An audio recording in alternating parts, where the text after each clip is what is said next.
So your student visa interview is coming up and you feel nervous about your English? Let me help.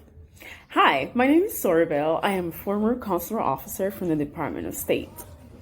I was a con officer for several years and I conducted more than 100,000 visa interviews in countries like Romania, Brazil, South Africa, and Argentina, including thousands of student visas. Today, I want to share with you some tips and tricks that you can use to ace your student visa interview. Look, you've already done the hard work. You study hard, you got good grades, your family's safe for your higher education, and you applied to multiple colleges in the US and got into one of your top choices. Maybe your top choice. That's amazing. Congratulations. You should be proud of yourself. Now you only need to have a seal of approval to board that plane and enter the United States legally to start your future. That means that you have to go to your local U.S. consulate or the embassy for an interview with a consular officer who will determine whether or not you are qualified for a U.S. student visa. Look, I know the interview can be a nerve-wracking experience. There's a consular officer standing between you and your dream university in the United States. He can make your day or break your hopes. Okay, I'll stop you right there. Don't think of the consular officer as a gatekeeper or someone standing between you and your dream, someone that you have to go in and beg and convince to grant you a U.S. visa.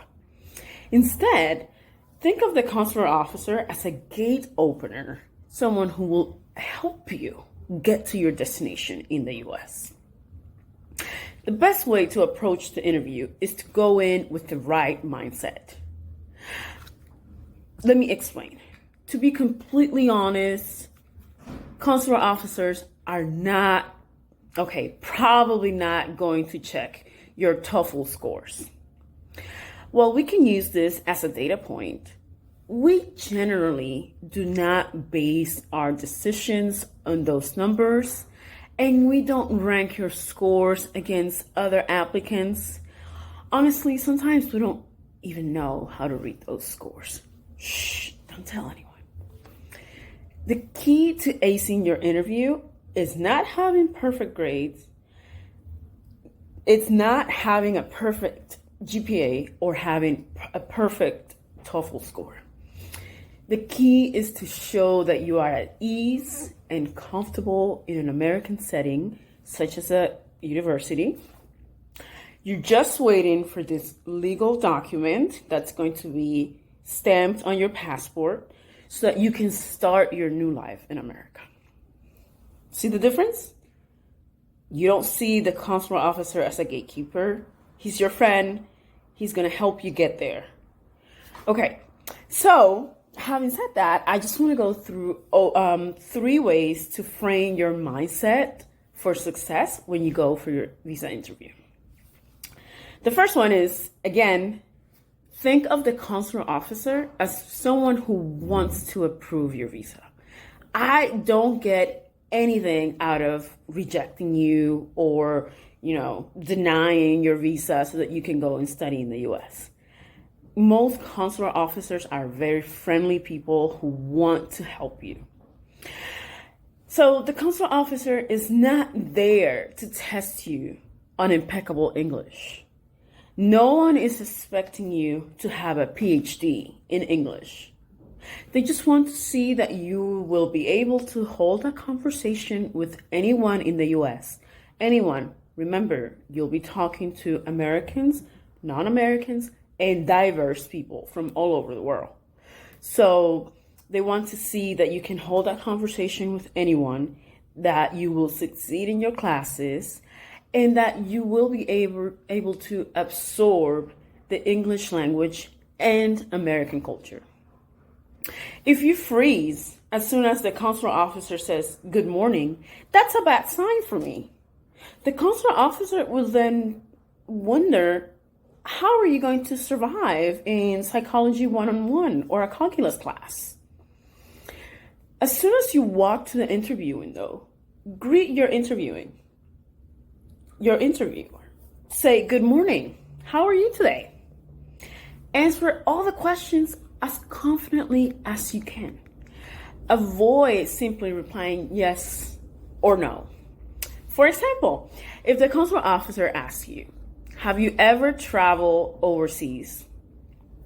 Instead of saying yes or no, you can say, yes, I have been to Thailand, Sri Lanka, and Singapore.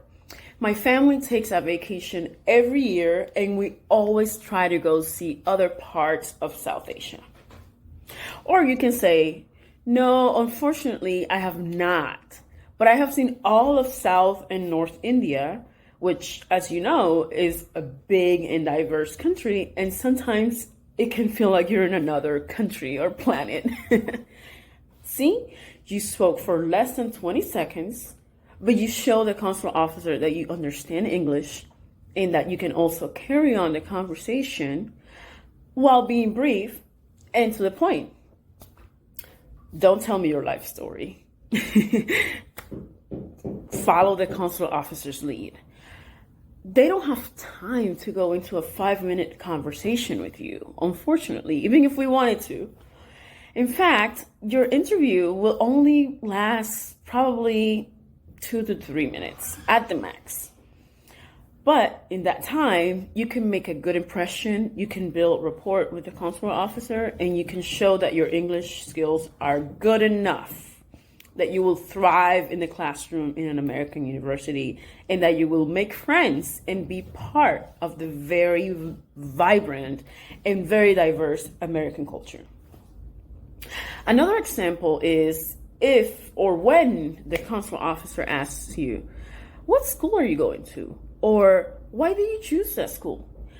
Instead of saying, oh, I'm going to UPenn, or I'm going to Purdue, or I'm going to Rice University, go a little bit further. Say, oh, I'm going to study psychology at Purdue in Indiana because they have the best psychology program in the US and they gave me the most financial aid, or they gave me a really good scholarship. They also have a wonderful soccer team, and I'm really excited to go to a few games in my free time. I'm really excited to go to the US. This shows that you thought through your decision to go to a US university and that you are confident and you're pumped about your studies in the US. Second, watch as many American or British or Australian or Indian movies and TV shows in English and listen to as much music as possible in English. I know this is random. I do know that. You're supposed to be studying so that you get, good grades. But being in a U.S. college is not just about studying. You need to socialize. You need to make friends. You need to, go out there and familiarize yourself with American culture. Yes, you're probably going to study engineering or math or business or finance. And I'm telling you to watch movies. What gives? Okay, hear me out. The more you familiarize yourself with English, the more comfortable you'll feel. If the con officer wants to throw you a curveball or just make small talk, you make a good impression if you say, oh, my favorite TV show is Game of Thrones, or Scandal, or How to Get Away with Murder. You say something like that for 5 seconds and the con officer's eyes light up. So, for example, if the con officer asks you, what's your favorite movie? And you recently watched Top Gun, and you liked it, say that and explain why. Oh my God, Top Gun is the best. I love Tom Cruise and I love all the planes and all the flying. Like, that's amazing. I loved it. You know what I mean? If you like the soundtrack, I ain't worried about it right now, which I love, by the way, and you play 20 times in a row, you can say that as well. Oh, and I love that soundtrack. Like, I play it over and over again. My family is already sick of me for playing that. See, you're just like interacting and you're being funny and you're cultivating goodwill with the consular officer.